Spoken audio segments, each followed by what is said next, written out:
اللہ من الشیطان الرجیم بسم اللہ الرحمن الرحیم۔ السلام علیکم سامعین کرام، آج کے اس مختصر ویڈیو میں ہم آپ کو یہ بتانا چاہتے ہیں کہ خداوند تعالیٰ نے ایمان والوں کے لیے ایک دوسرے پر فرائض ضروری کیے ہیں کہ ایک مومن جب وفات پا جاتا ہے، اس کی وفات سے لے کر اس کی قبر تک، دفن کرنے تک، ایک مومن کے دوسرے مومن پر جو زندہ ہیں ان پر 6 کام ایسے ہیں جو بہت اہم ہیں اور جن کا بہت بڑا ثواب ہے۔ نمبر 1، پہلا کام ہے کہ جو رضائے خدا کے لیے کسی مومن کو غسل دیتا ہے، اس میں مدد فرماتا ہے۔ اللہ ارشاد فرماتا ہے کہ تم نے ایک ایمان والے کے چلے جانے کے بعد بھی اس کی معاونت کی ہے، اس کے غسل میں معاونت کی ہے، اسے غسل دیا ہے، آپ کے تمام گناہ معاف کر دیے جائیں گے۔ نمبر 2، مومن کو کفن دے، گویا قیامت تک ایسے ہے کہ اس نے ایک اسے لباس وہ اسے عطا کرتا رہے گا۔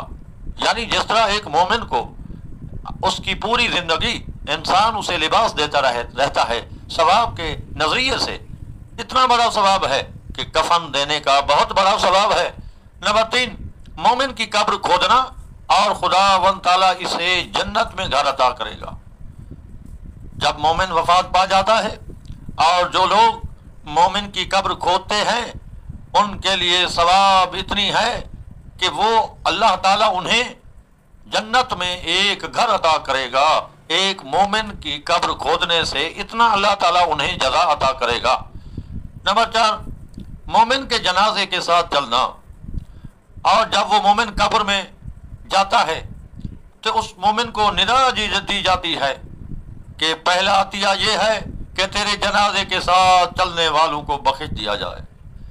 دیکھیں اللہ تعالیٰ کتنا مہربان ہے کہ اس مومن سے جب اسے قبر میں اتارا جاتا ہے تو اطلاع دی جاتی ہے، اے عبد خدا، اے ایمان والے، جو لوگ تیرے جنازے میں شریک تھے ساتھ چلے اور قبر تک آئے، اللہ ندا دیتا ہے، پیغام دیتا ہے، اے میرا بندہ، میرا مہمان ہے تو، میں میزبان ہوں، میں نے وہ مومنین جو آپ کے جنازے میں شریک تھے یا چلے، میں نے ان کے تمام گناہ معاف کر دیے۔ اسی طرح آگے ہے کہ جو مومن کسی جنازے کو کندھے ایک پایا پکڑ کر وہ قبر تک پہنچاتا ہے یا جتنا دیر تک وہ اسے کندھا دیتا ہے تو اس کے 25 گناہ کبیرہ معاف کر دیے جاتے ہیں۔ اتنا اللہ مہربان ہے۔ 6 نمبر پر ہے جو مومن کی قبر پر ہاتھ سے خاک گرا کر اس کے ہر ذرے کے بدلے ایک نیکی لکھی جاتی ہے۔ جب اس مومن کو دفن کیا جاتا ہے تو پھر اس قبر پر خاک ڈالی جاتی ہے تو اس کے بارے میں کہا گیا ہے جو مومن خاک ڈالنے میں شریک ہوتے ہیں ان کو اتنا بڑا ثواب ملتا ہے کہ وہ خاک کے ہر ذرے کے بدلے انہیں نیکی عطا کی جاتی ہے۔ اور ایک اور حدیث ہے کہ حکم ہے جو شخص ایک یتیم کو تسلی دے خداوند تعالیٰ اس پر سلام و درود بھیجتا ہے۔